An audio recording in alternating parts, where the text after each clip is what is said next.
నరాల బలహీనత అంటే ఏంటి సార్? నరాల బలహీనత అసలు ఎందుకు వస్తుంది సార్? మనకి ఏవైతే ఈ నరాలు మెడ నుంచి కానీ నడుము నుంచి కానీ చేతులకు కాళ్ళు వస్తాయి కదా, అవి వీక్ అవ్వడం అంటే వాటిలో సిగ్నల్ అనేది సరిగ్గా పాస్ అవ్వకపోవడం, వీటిని జనరల్గా నరాల బలహీనత అని అంటారు. మోస్ట్ కామన్ రీజన్స్ ఏముంటాయంటే షుగర్ ఎక్కువ ఉండడం వల్ల నరాల యొక్క పొర అనేది డ్యామేజ్ అవుతుంది. డ్యామేజ్ అవ్వడం వల్ల నరాలలో సిగ్నల్స్ అనేది కొంచెం తక్కువ అవుతాయి. సో తక్కువ అవడం వల్ల చేతులు కాళ్ళలో తిమ్మిర్లు రావడము ఆర్ చేతులు కాళ్ళలో మంటలు రావడం, ఇది most common reason sugar.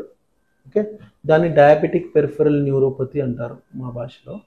Next thing వచ్చేసి ఇంకా మోస్ట్ కామన్ B12 డెఫిషియన్సీ. అంటే మన బాడీలో B12 అని ఒక విటమిన్ ఉంటుంది. జనరల్గా అది తక్కువ అయితే as well as vitamin D3, అది కూడా ఒక విటమిన్, అది కూడా తక్కువ అవుతే చేతులు కాళ్ళు తిమ్మిర్లు రావడము మంటలు రావడం జరుగుతుంది. జనరల్గా ఇవి ఎందుకు తక్కువ ఉంటాయి అంటే సాఫ్ట్వేర్ ఎంప్లాయీస్ ఎవరైతే ఇండోర్లోనే ఉంటారు, సన్కి ఎక్కువ ఎక్స్పోజ్ అవ్వరు, వీళ్ళలో మోస్ట్ కామన్లీ D3 డెఫిషియన్సీ కానీ ఆర్ B12 డెఫిషియన్సీ కానీ ఉంటాయి. So second most common reason ఇది.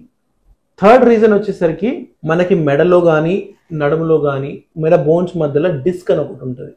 ఆ డిస్క్ అనేది బేసికల్లీ ఒక షాక్ అబ్జర్బర్ లాంటిది. వయసు పెరుగుతున్న కొద్దీ ఈ షాక్ అబ్జర్బర్ ఏదైతే ఉంటుందో దాంట్లో గుజ్జు అనేది తగ్గిపోవడం వల్ల అది బయటికి వస్తుంది. బయటికి వచ్చి వెన్నుపూసని కంప్రెస్ చేస్తూ ఉంటుంది, ఒత్తుతూ ఉంటుంది. ఒత్తడం వల్ల మనకి బయటికి వస్తాయి కదా మెడ నుంచి చేతులకి, నడుము నుంచి కాళ్ళకి. సో ఈ నరాలు అనేది ఒత్తుకుపోతాయి. సో దాంట్లో వెళ్ళే సిగ్నల్స్ అనేది తగ్గిపోతాయి.